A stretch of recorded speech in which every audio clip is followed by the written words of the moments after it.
Hill, sexuality educator. Today's video is inspired by another video I saw that was done by Evelyn from the internet. She's one of my all-time favorite YouTube people. And she did a video a while back where she gave advice to her younger self, and I love that idea.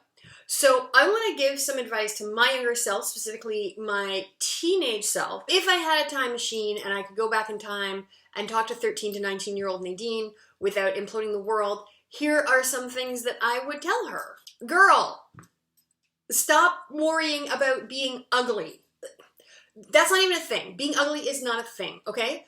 People look all kinds of ways, and you are going to look all kinds of ways. You're going to look different ways on different days. Some days, you're going to have it going on. Some days, not so much. It's going to be bad.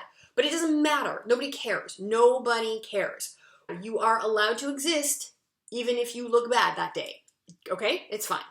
So, get your style, get your life, do what you need to do. If you wake up in the morning and you are looking fly and you are feeling yourself, then enjoy that, embrace that, go out into the world, have lots of confidence. If you wake up one day and you're having a bad hair day, or you're having a bad face day, or you're having a bad whatever day, it does not matter. Don't worry about the size of your boobs, okay? Right now they're small. There's nothing you can do about it. When you get older, they're going to get bigger. And that isn't actually better. It's not worse. It's just different. What you can do right now, for me, is, weather permitting, I want you to wear a lot of halter tops and a lot of strapless tops.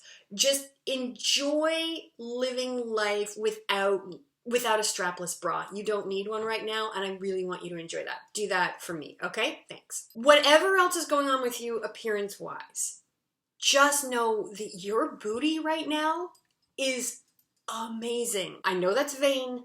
I don't even care. I'm not saying that you have to run around showing it off to all these other people, because I know that's not how you roll.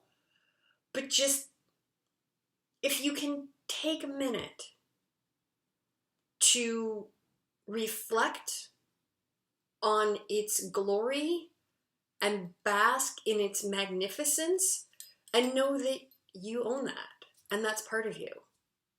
It will just make your day and your life that much better. Revel in the booty. I was gonna tell you that you need to get yourself a menstrual cup, but then I remembered that you're teenage Nadine and you live in the 90s, and I'm actually not sure that menstrual cups are a thing yet. So this is what you're gonna do instead. So right now you're stuck. You're stuck with pads, you're stuck with tampons, but keep your eyes and ears peeled, because there is a product coming along in the not too distant future called a menstrual cup. And when it comes out, get one immediately. Get yourself a keeper, get yourself a diva cup. Just get one as soon as you are able to get one, because it will just change your period experience and it will be much, much better. So menstrual cup. Just remember those two words. Teenage Nadine. Menstrual cup. Don't go on the pill, okay? You're going to do your research, and everything you're going to read about the pill is going to sound really appealing. It's going to seem like the most straightforward, the most reliable, easiest form of birth control. It's not for us, okay? Doesn't mean that it's not great for a lot of people. It's just not for our body. Doesn't like it. There's going to be like horrendous headaches. It's going to kill your sexual vibe. So what is even the point of it? And it's not going to be great for your skin either. So it's not, hormonal contraception is not your jam, okay? So where you want to go is with the barriers, all right? You really have a way with condoms. I'm telling you that right now. You're fine with dental dams. You're good with gloves. You have your STI protection, and you have your contraception all rolled into one. You may want to look into a diaphragm at some point. I'm just saying, barriers are where it's at for you. Put your Pulp Fiction down, okay? Put down your VC Andrews. Put down your Danielle Steele, put down your Sidney Sheldon, put it down, put it away, okay? Because all of the stuff you're reading is really starting to influence your ideas about how sex and romance and relationships work, because you're young and you don't have any kind of in real life context for any of this. So you're starting to think that this is real and this is how it works, and it's not.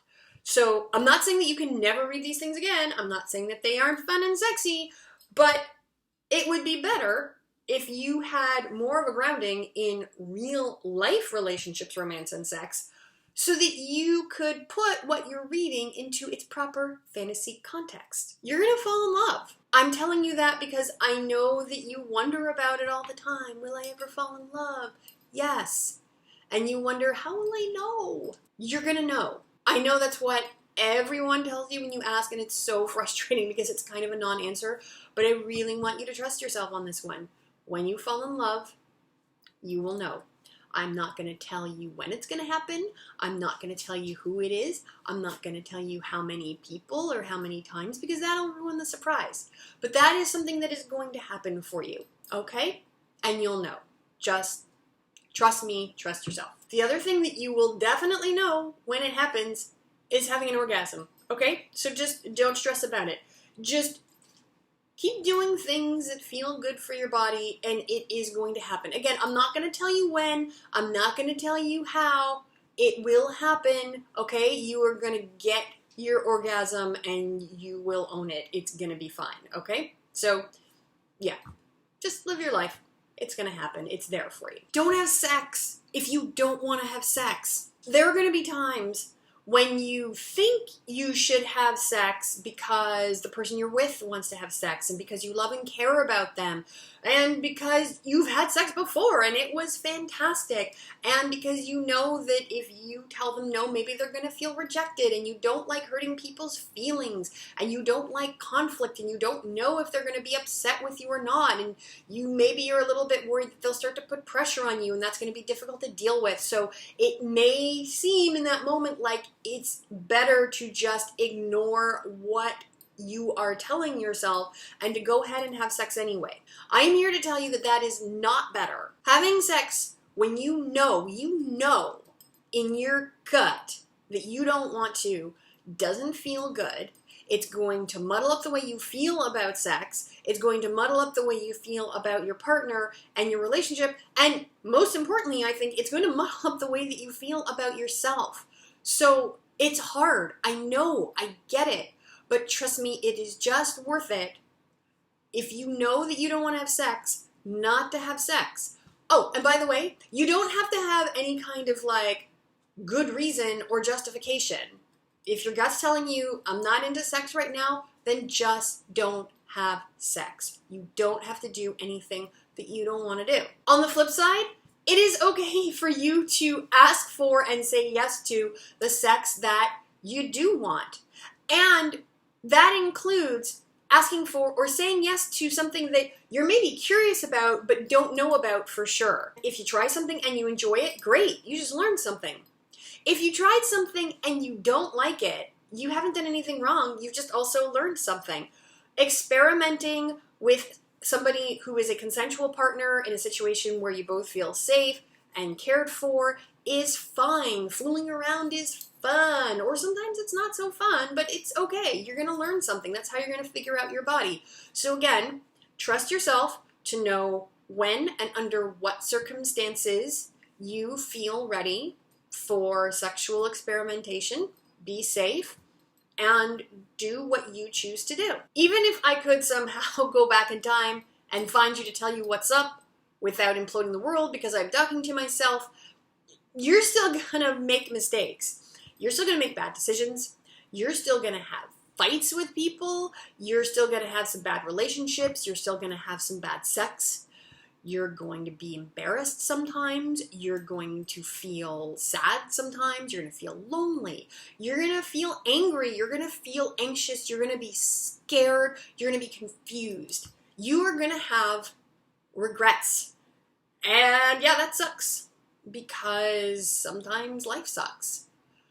But you don't suck. It's because you're a human being and bad things happen to all human beings. I want you to be as brave as you possibly can be, and I want you to do what you know is right for you as often as you possibly can, even when you know that something bad might happen, and sometimes it will. But there's also the possibility that something good might happen, and when those good things happen, they are unbelievable. That's all for today. In the comments below, let me know what you would tell your teenage self if you could go back in time. And head on over to my website, NadineThornhill.com, to find out more about my sex ed coaching and classes.